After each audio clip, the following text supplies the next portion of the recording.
Hello කොහොමද ඉතින් ඔයාලා හොදින් ඉන්නවද? හොදින් ඉන්නව ඇති කියලා හිතනවා. මම ඉතින් ගොඩ දවසකට පස්සේ ඔන්න නිමාඩු වෙලාවක් හම්බෙච්ච ගමන් රසම රස කෑම හදන වීඩියෝ එකක් අරගෙන ආවා.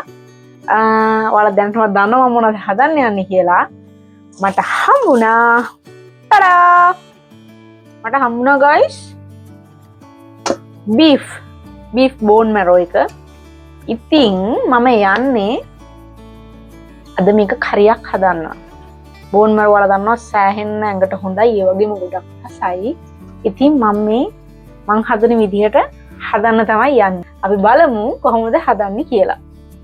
ඔයාලට පේනවා ඇති මේක සෑහෙන ලොකුයි guys. මම මේක කපන්නේ නැහැ. මේ විදිහටම මම ගන්නකොට කට් කරලා තිබ්බ විදිහටම තමයි මම මේක හදන්න යන්නේ.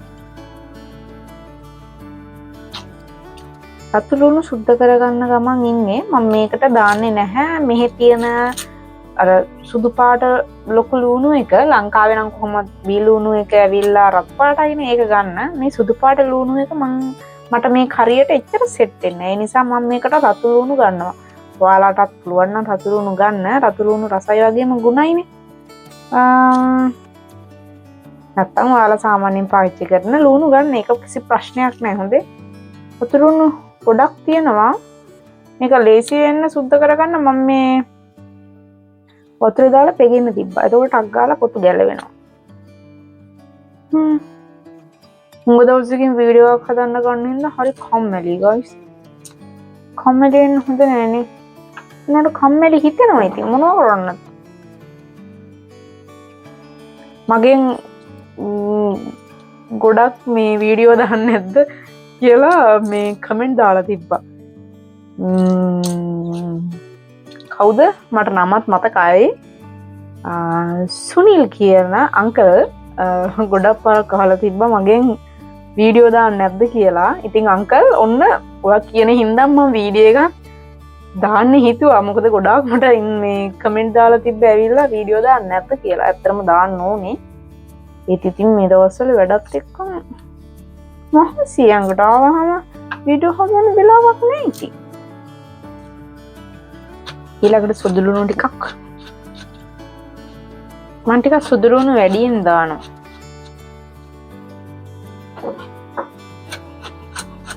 මේ 6-7ක් ගන්නවා යාළුවා.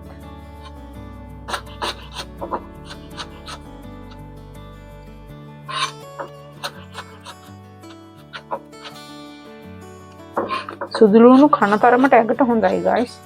දන්නවනේ ඉතින්. තෙල් එහෙම කැපිලා යනවනේ.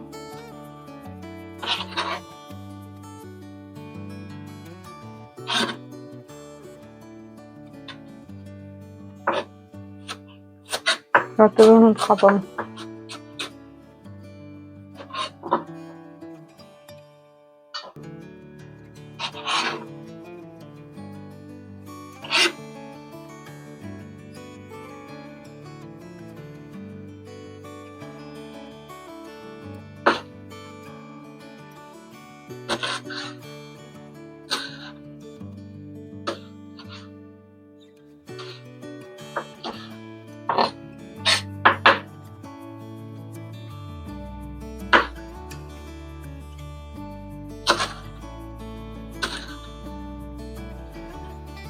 මංගව පොඩි තක්කාට හින්දා ටිකක් වැඩිපුර ගන්නවා guys. ඔයාලත් ලොකු තක්කාරු උනත් කමක් නැහැ. ටිකක් වැඩිපුර ගන්න.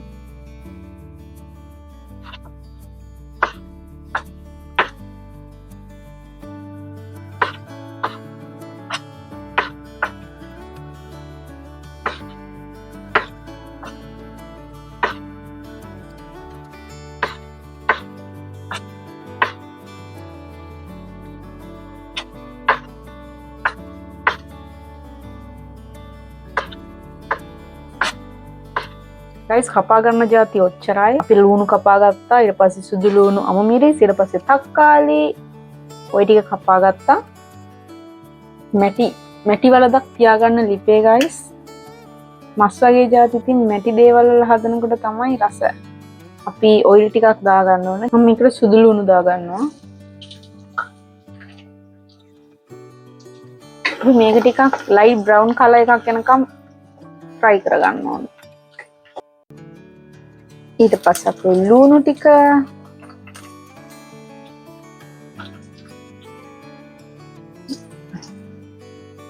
ඒත් එක්කම අපි දාගන්නවා මං ගාව තියෙනවා කුරුදු කෑල්ලක් ඊට පස්සේ සූදුරු තියෙනවා පොඩි ප්‍රමාණයක් එනසල් තියෙනවා කරාබු නැටි දෙකක් තියෙනවා මෙතන තියෙන්නේ එනසල් කුඩු එක මං ගාව එනසල් නෑ පවුඩර් එක තියෙන්නේ පාවිච්චි කරන්නේ මම ඔයාලා ගන්නකොට එනසල් ඇට 3ක් වගේ සෙට් වෙන්න ගන්න මේ ටික දාගමු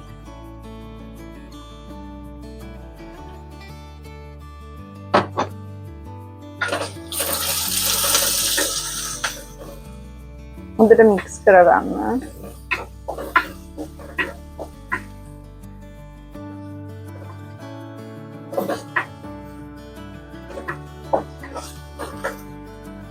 මම මේකටම අබ ටිකක් දාගන්නවා. ආයෙම චුට්ටක් මික්ස් කරගන්න. දැන් මේකට කපාගත්ත තක්කාලි අමු මිරිස්සු දාගන්න.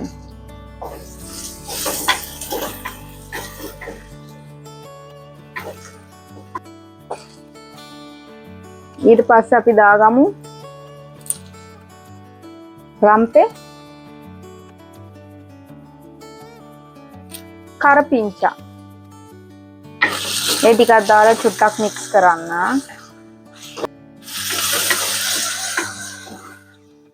මේ වගේ ටෙම්පරා දුනාට පස්සේ ගම්මිරිස් ටීස්පූන් එකක්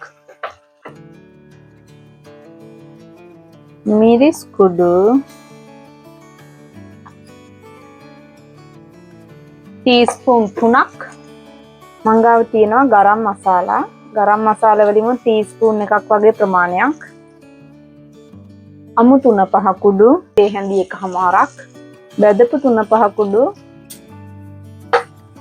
තේ හැඳක් ඔය ටික දාලා හොඳට මේක කවලම් කරන්න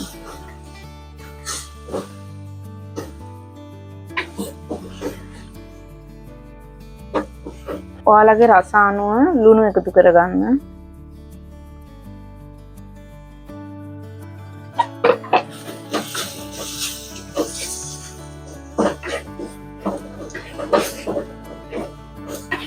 ඊට පස්සේ මේකට වතුර දාගන්න. මම ඉස්සෙල්ලාම වතුර මිලිලීටර් 600ක් විතර දාගන්නවා. ඊට පස්සේ අපේ බෝන් මැරෝ අපි මේකට එකතු කරගන්න.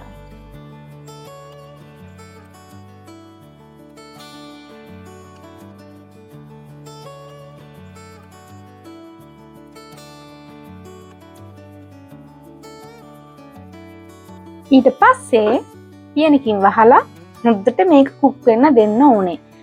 මං හිතනවා ඔයාලා දන්නව ඇති කියලා. සාමාන්‍යයෙන් අපි චිකන් හදනකොට අපිට වැඩි කාලයක් යන්නේ නැහැ.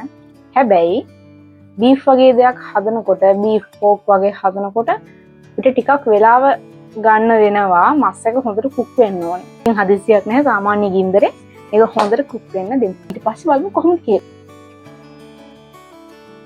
guys දැන් නම් හොඳ සුවඳක් එනවා අපි බලමු කොහොමද අපේ curry එක තියෙන්නේ කියලා.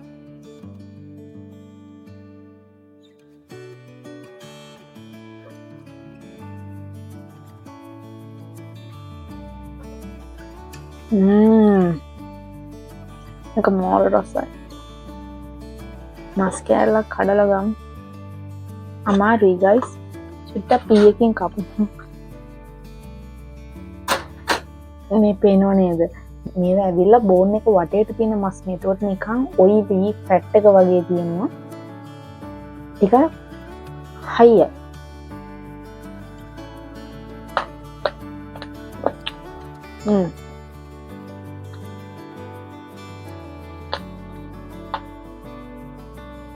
රසයි. ඉතින් guys ඔන්න අපි රසම රස beef bone curry එකක් හැදුවා. ඔයාලත් ගෙදරදී මේක try කරලා බලන්න. හරිම රසයි. මස් විතරක්ම නෙමෙයි bone curry එකත් පුදුම රසයි කියලා ඔයාලට තේරෙයි. කාලා තියෙන අය නම් මේක කොහොමද කියලා දන්නවා. ඉතින් ආයෙමත් අලුත් වීඩියෝ එකකින් ඔයාලව හම්බ වෙනකන් අදට ගිහිල්ලා එන්නම්. bye bye.